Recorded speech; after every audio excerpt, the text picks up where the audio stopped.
Ready? What do you remember that was special about Mr. B in Saratoga? It seems as if he had more time. He wasn't so pressed as he was in the city, so he had time after rehearsal to be around. Just a bit of a slower pace. More sociable, maybe? He was always sociable in a way. I mean, there was always time, even in New York, to talk and to be with people.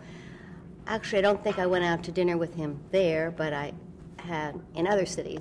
You know, he liked to talk to his dancers, and he was very personal. No. Well, what about Midsummer Night's Dream? That's the ballet that opened Saratoga. Yeah, I believe it was. It was a wonderful ballet to dance outside because it opens in the forest with the butterflies. I was the lead blue butterfly, and their bugs and their little children, and there it was, night, and the moon was out and the stars, and even in Saratoga sometimes there were fireflies for real, and there were fireflies in the ballet, and you could hear the trees. It was spectacular.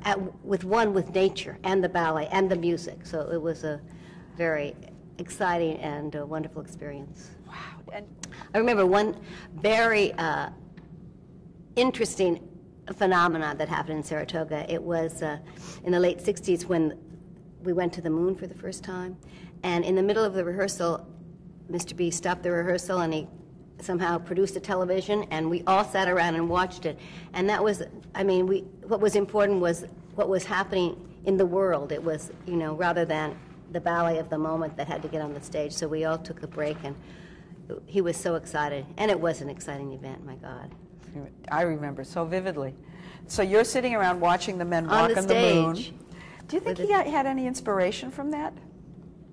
I don't know. I guess he'd like us to jump like that. That's right, so slowly, so never come down. No gravity. Right.